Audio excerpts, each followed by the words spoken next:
Hey there, everybody. It's Mel, and I'm sampling Toki Tori 2 Plus. Say that fast, like 5 times. Toki Tori 2 Plus. Can't do it. I'll get tongue-tied. So anyway, here's the background story of this game. I'm going to read it from the internet, okay? In the seas of time, the Toki chickens lost their ability, but never their will to fly.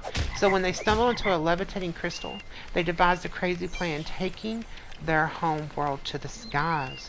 The ancient frogs warned them about the crystal's danger, but alas, they were banished from the capital city for talking way too much. And so, the entire forest became a floating island, which was nice for a while. Until all hell broke loose. With the weight of the world on its back, the overheating crystal began spewing a deadly black goo, and the Toki hurried to abandon ship. Which brings us to the current day. With the ancient frogs sending their telepathic message to young Toki Tori, could he ever reunite the frogs, destroy the crystal, and restore the environment? What will happen when the island falls from the heavens? Play Toki Tori 2 Plus and find out. So I did a little bit of research, and Toki Tori 2 is actually a game, and then 2 Plus is the same game but with added puzzles and different music. I don't really feel like, don't understand why they felt like they needed to do that, but it works. The game is very beautiful, as you see. The music is just cute. And look, we just now got to the title screen, and my information is almost completely done. So this is probably going to be a very short video. Look, it's black goo. So this is actually something that I wish I would have read before I bought the game, because like I said, I do not like puzzles. Toki Tori 2 Plus may look cute, but it's an epic puzzle adventure. Whistle and stomp are the only moves you need to solve increasingly complex puzzles as you go anywhere, anytime on the enthralling forest island. And some little perks for it is that you progress from exploring and observing and experimenting. You're going to meet strange critters, study their behavior, and manipulate them with your whistle and stomp moves. As you see, I whistle, things come towards me, I stomp, and they move. And since sometimes you can stomp and things will fall off the ceiling, I mean, it's pretty cute. To me, it's really well thought out for those to only be the moves that you have, and you have this like complex game, and you're able to move through in such a crazy world. I mean, I think that's really great that they have that, You find the ancient frogs and to destroy the crystals at the heart of the island. You're going to whistle songs for the special abilities, which includes rewind and fast travel. So this is like what's really, really cool. I fell into a hole at one point, and those little birds, actually one of them flew down and it whistled, and then I would hit the X button to whistle with it, and for a long whistle you hold the X, and I would mimic the song, and when I did, it rewound me and put me back to the place to where I would not fall down there. So I thought that was really cool.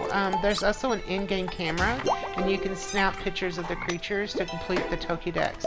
I actually never did get to that part, but I love doing stuff like that. And it says you can push the game's mechanics to their limits to find hundreds of golden wings, which is what those little things are that's floating right there on top of that. I looked into a lot of different things about this game and could not find hardly any. I did notice that the first Toki Tori was out on Game Boy Color.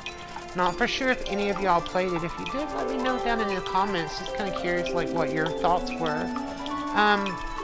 Like I said before, the game is super cute. There's really not much to it. I really do feel like if you and your kids sat down and you played it, you can give the controller to your kids and let them play it and try to get through it, and then when they need you, you could be there to help them with the puzzles. Honestly though, as like most of you all know, children are very smart. I am not as smart as most of the children that I know, and so I'm pretty sure that they could probably figure the puzzles out better than me.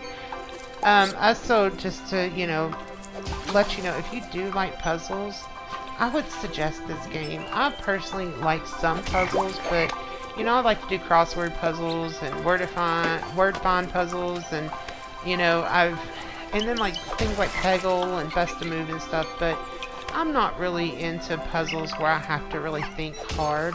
I kind of feel like I spend my entire life thinking way too much. And so doing a simple puzzle like this is just something I don't want to do. With that being said, it's a cute little platformer. The colors are wonderful.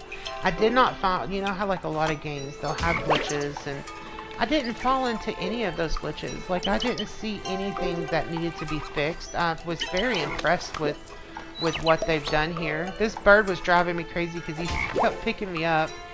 And I just, for some reason, was not getting anything right. I was like, oh my gosh, this is driving me nuts. I don't know why I'm like this way, but I'll do the same thing over and over and over. And I'm very patient when it comes to playing. So, it's not like it's going to be something that frustrates me. And I really feel like, maybe some of the puzzles later on would frustrate you. But that's it for me. I'm going to quit talking now, and I'm going to go ahead and end this. Thank you all so much for watching. You have a wonderful day. Peace.